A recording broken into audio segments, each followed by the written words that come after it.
DK CM ಆಗ್ತಾರೆ ಎಂದ ಮೊಯ್ಲಿ ಹೇಳಿಕೆಯಿಂದ ಕಾಂಗ್ರೆಸ್ ಮನೆಯಲ್ಲಿ ಸಂಚಲನ ಸೃಷ್ಟಿಯಾಗಿದೆ. ಹೈಕಮಾಂಡ್ ಎಲ್ಲವನ್ನ ನಿರ್ಧರಿಸುತ್ತೆ ಅಂತ ವಿರೋಧಿ ಪಡೆ ಗುಟ್ಟು ಹಾಕಿದೆ.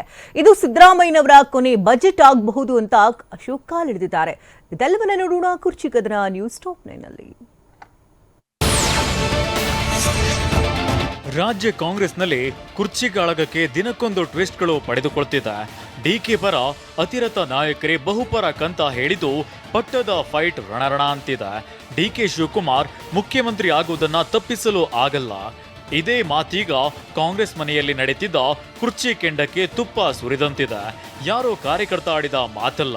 ರಾಜ್ಯದ ಮಾಜಿ ಮುಖ್ಯಮಂತ್ರಿ, ಕಾಂಗ್ರೆಸ್ ಕಟ್ಟಾಳು, ವರಿಷ್ಠರ ಸಂಪರ್ಕದಲ್ಲಿರೋ ನಾಯಕ ವೀರಪ್ಪ ಮೊಯ್ಲಿ ಆಡಿರೋ ಮಾತಿನಿಂದ ಕಂಪನ ಎದ್ದಿದೆ.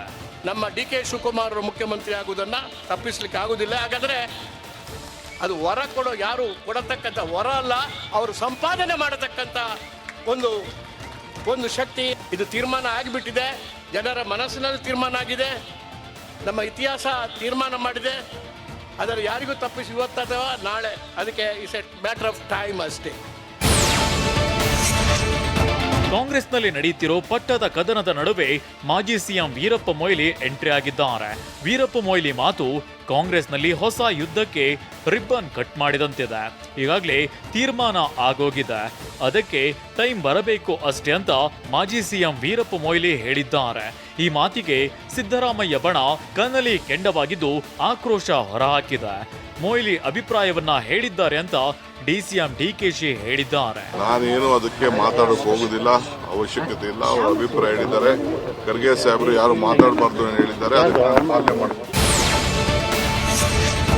ಮೊಯ್ಲಿ ಅಭಿಪ್ರಾಯ ವ್ಯಕ್ತಪಡಿಸಿದ್ದನ್ನ ವಿವಾದ ಮಾಡುವುದಿಲ್ಲ ಅಂತ ಬೆಂಗಳೂರಿನಲ್ಲಿ ಸಚಿವ ಕೆಎನ್ ರಾಜಣ್ಣ ಹೇಳಿದ್ದಾರೆ. ಮೊಯ್ಲಿ ಸಿಎಂ ಆಗಿ ಕೇಂದ್ರ ಸಚಿವರಾಗಿಯೂ ಕೆಲಸ ಮಾಡಿದ್ದಾರೆ. ವೀರಪ್ಪ ಮೊಯ್ಲಿ 50 ವರ್ಷ ನಮ್ಮ ಪಕ್ಷದಲ್ಲಿದ್ದು ಸೇವೆಯನ್ನ ಸಲ್ಲಿಸಿದ್ದಾರೆ. ಅದು ಮೊಯ್ಲಿ ಅವರ ವೈಯಕ್ತಿಕ ಅಭಿಪ್ರಾಯ. ಪೂರ್ಣಾವಧಿಗೆ ಸಿಎಂ ಇರಬೇಕೆಂಬ ಅಭಿಪ್ರಾಯ ಹೊಂದಿದ್ದೇವೆ. ಹೈಕಮಾಂಡ್ ಎಲ್ಲ ನಿರ್ಧಾರ ಕೈಗೊಳ್ಳುತ್ತದೆ ಅಂತ ಸಚಿವ ರಾಜಣ್ಣ ಹೇಳಿದ್ದಾರೆ. ನಾವು ಬಹಳಷ್ಟು ಜನ ಸಿದ್ದರಾಮಯ್ಯನವರು 5 ವರ್ಷ ಅಂತಲ್ಲ, ಪೂರ್ಣಾವಧಿಯಲ್ಲಿ ಮುಖ್ಯಮಂತ್ರಿಗಳಾಗಿರಬೇಕು ಅಂತಕ್ಕಂಥ ಬಯಕೆ ಬಹಳ ಜನರಲ್ಲಿ ಇರಬಹುದು.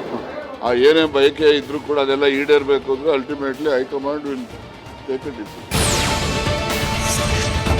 ಎಲ್ಲವನ್ನ ಹೈಕಮಾಂಡ್ ನಾಯಕರು ತೀರ್ಮಾನ ಮಾಡಬೇಕು ಅಂತ ಬೆಂಗಳೂರಿನಲ್ಲಿ TV9ಗೆ ಸಚಿವ ಸತೀಶ್ ಜಾರಕಿಹೊಳಿ ಹೇಳಿದ್ದಾರೆ. ಒಬ್ಬೊಬ್ಬರ ಪರವಾಗಿ ಅಭಿಮಾನದಿಂದ ಹಾಗೆ ಹೇಳ್ತಾರೆ. ಅಂತಿಮವಾಗಿ ಹೈಕಮಾಂಡ್ ನಾಯಕರಿಂದ ತೀರ್ಮಾನ. ಹೈಕಮಾಂಡ್ ನಾಯಕರು ಫುಲ್ ಸ್ಟಾಪ್ ಹಾಕಿದ್ರೆ ಒಳ್ಳೆಯದು. ಪಕ್ಷದಲ್ಲಿ ಎಲ್ಲರಿಗೂ ಒಂದೇ ಮಾನದಂಡ ಆಗಬೇಕು. ಇದರಿಂದ ಸರ್ಕಾರಕ್ಕೆ ಯಾವ ತೊಂದರೆ ಆಗಲ್ಲ ಅಂತ ಸತೀಶ್ ಜಾರಕಿಹೊಳಿ ಹೇಳಿದ್ದಾರೆ. ಅಂತಿಮವಾಗಿ AICC ವರಿಷ್ಠರು ತೀರ್ಮಾನ ಮಾಡಬೇಕು. ನಾವು ಅವ್ರ ಪರವಾಗಿ ಇವ್ರ ಪರವಾಗಿ ಹೇಳ್ತಾನೆ ಇರ್ತೀವಿ. ನಮ್ಮ ಅಭಿಮಾನಿಗಳಿಗೆ ನಮ್ಮ ಬೇಕಾದ್ರೆ ಹೇಳ್ತಾನೆ ಇರ್ತೀವಿ. ಅಂತಿಮವಾಗಿ ನಿರ್ಧಾರ ಮಾಡೋದು AICC ಡೆಲ್ಲಿ. ಎಲ್ಲರೂ ಫುಲ್ ಸ್ಟಾಪ್ ಹಾಕಬೇಕು. ಅದಕ್ಕೆ ಅಂತಿಮ ಮಾಡ್ಬೇಕಂತ ಮಾಡಿದ್ರೆ ಒಳ್ಳೆಯದು. ವೀರಪ್ಪ ಮೊಯ್ಲಿ ಪಕ್ಷದ ಹಿರಿಯ ನಾಯಕರು, CWC ಸದಸ್ಯರು. ಈ ಬಗ್ಗೆ ವೀರಪ್ಪ ಮೊಯ್ಲಿ ಜೊತೆ ಹೈಕಮಾಂಡ್ ಮಾತನಾಡಬೇಕು ಅಂತ ಬೆಂಗಳೂರಿನಲ್ಲಿ ಸಚಿವ MB ಪಾಟೀಲ್ ಹೇಳಿದ್ದಾರೆ. ಸೋನಿಯಾ ಗಾಂಧಿ, ಮಲ್ಲಿಕಾರ್ಜುನ್ ಖರ್ಗೆ, ರಾಹುಲ್ ಗಾಂಧಿ ನಮ್ಮ ಹೈಕಮಾಂಡ್. ಅಧಿಕಾರ ಹಂಚಿಕೆ ನಿರ್ಧಾರ ಆಗಿರೋ ಬಗ್ಗೆ ಮಾಜಿ ಸಿಎಂ ವೀರಪ್ಪ ಮೊಯ್ಲಿ ಅವರನ್ನೇ ಕೇಳಬೇಕು ಅಂತ ಸಚಿವ MB ಪಾಟೀಲ್ ಹೇಳಿದ್ದಾರೆ. ಇವರು ಏನು ಹೇಳಿಕೆಯನ್ನು ಕೊಟ್ಟಿದ್ದಾರೆ, ಇದರ ಬಗ್ಗೆ AICC ಅಧ್ಯಕ್ಷರು, ನಮ್ಮ AICC ಪ್ರಧಾನ ಕಾರ್ಯದರ್ಶಿಗಳು, ಕಾಂಗ್ರೆಸ್ ಹೈಕಮಾಂಡು ಆ ಬಗ್ಗೆ ಕ್ರಮವನ್ನು ಕೈಗೊಳ್ತದೆ. ಡಿಕೆ ಸಿಎಂ ಆಗ್ತಾರೆ ಅಂತ ಮೊಯ್ಲಿ ಹೇಳಿಕೆ ನೀಡಿರೋದು ಕಾಂಗ್ರೆಸ್ನಲ್ಲಿ ಚರ್ಚೆ ಹುಟ್ಟುಹಾಕಿದೆ. ಮಾಜಿ ಸಿಎಂ ವೀರಪ್ಪ ಮೊಯ್ಲಿ ಹೇಳಿಕೆ ಬಗ್ಗೆ ನಾನು ನಂತರ ಹೇಳ್ತೇನೆ. ಹೈಕಮಾಂಡ್ ನಿರ್ದೇಶನದಂತೆ ನಾವು ನಡೆಯುತ್ತೇವೆ ಅಂತ ವಿಧಾನಸೌಧದಲ್ಲಿ ಮುಖ್ಯಮಂತ್ರಿ ಸಿದ್ದರಾಮಯ್ಯ ಹೇಳಿದ್ದಾರೆ. ಹೈಕಮಾಂಡ್ ತೀರ್ಮಾನ ಈಗ ಮೊಯ್ಲಿಯವರು ಹೇಳೋದು ಅಥವಾ ಇನ್ನೊಬ್ರು ಹೇಳೋದು ಮುಖ್ಯ ಅಲ್ಲ. ಹೈಕಮಾಂಡ್ ಏನು ಹೇಳ್ತಾರೆ ಅದು. ಡಿಸೆಂಬರ್ ಒಳಗೆ ಡಿಕೆ ಸಿಎಂ ಅಂತ ಕಾಂಗ್ರೆಸ್ಸಿಗರು ಹೇಳ್ತಿದ್ದಾರೆ. ಅವರ ಗುರುಗಳ ಹೇಳಿಕೊಟ್ಟಿದ್ದನ್ನ ಡಿಕೆ ನೆನಪು ಮಾಡಿಕೊಂಡಿದ್ರು ಅಂತ ಬೆಂಗಳೂರಿನಲ್ಲಿ ಬಿಜೆಪಿ ರಾಜ್ಯಾಧ್ಯಕ್ಷ BY ವಿಜಯೇಂದ್ರ ಹೇಳಿದ್ದಾರೆ. ಅಧಿಕಾರ ಸಿಗ್ಲಿಲ್ಲ ಅಂದ್ರೆ ಒದ್ದು ಪಡೆಯಬೇಕು ಅಂತ ಹೇಳಿದ್ರು. ಈಗ ಮತ್ತೆ ನೆನಪಿಸುವ ಕೆಲಸ ಮಾಡಿದ್ದಾರೆ. ಸಿಎಂ ಸ್ಥಾನಕ್ಕಾಗಿಯೇ ಪೈಪೋಟಿ ದೊಡ್ಡದಾಗ್ತಿದೆ. ಹಾದಿ ಬೀದಿಯಲ್ಲಿ ಶಾಸಕರು, ಮಂತ್ರಿಗಳು ಹೇಳಿಕೆಯನ್ನ ನೀಡ್ತಿದ್ದಾರೆ ಅಂತ ಹೇಳಿದ್ದಾರೆ.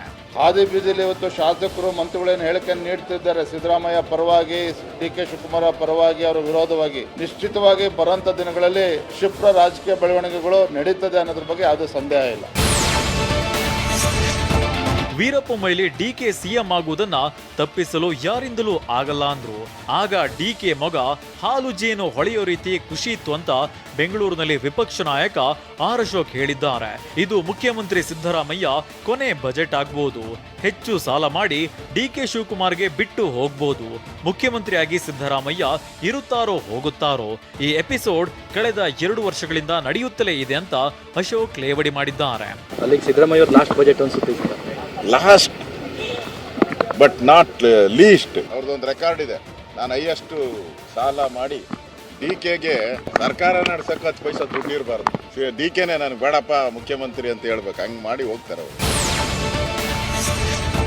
ಮೊಯ್ಲಿ ಭವಿಷ್ಯ ನುಡಿದಿದ್ದಾರೆ. ಇದಕ್ಕೆ ನಾನು ಪ್ರತಿಕ್ರಿಯೆ ನೀಡಲ್ಲ ಅಂತ ಬೆಂಗಳೂರಿನಲ್ಲಿ ಸಂತೋಷ್ ಲಾಡ್ ಹೇಳಿದ್ದಾರೆ. ಅದು ಅವರ ವೈಯಕ್ತಿಕ ಅಭಿಪ್ರಾಯ. ನಮ್ಮಲ್ಲಿ ಎಲ್ಲದಕ್ಕೂ ಹೈಕಮಾಂಡ್ ಇದೆ, ಮೌನಕ್ಕೂ ಅವಕಾಶವಿದೆ. 2-3 ಶಾಸಕರೆಲ್ಲ 135 ಶಾಸಕರನ್ನ ಪ್ರತಿನಿಧಿಸಲ್ಲ ಅಂತ ಸಂತೋಷ್ ಲಾಡ್ ಹೇಳಿದ್ದಾರೆ. ಪಾರ್ಟಿಯಲ್ಲಿ ಡಿಸೆಂಟಿಗೂ ನಮ್ಮಲ್ಲಿ ಅವಕಾಶ ಇದೆ. ಸೊ ಡಿಸೆಂಟ್ ಅಂದ ತಕ್ಷಣ ಅವರೇನು ಎಲ್ಲದಕ್ಕೂ ವಿರುದ್ಧ ಅಂತಲ್ಲ, ಅವ್ರವ್ರ ಎಕ್ಸ್ಪ್ರೆಷನ್ ಇರ್ತದೆ. ಈಗ ಅವ್ರವ್ರ ಅಭಿಪ್ರಾಯನ ಹೇಳಿದ್ದಾರೆ.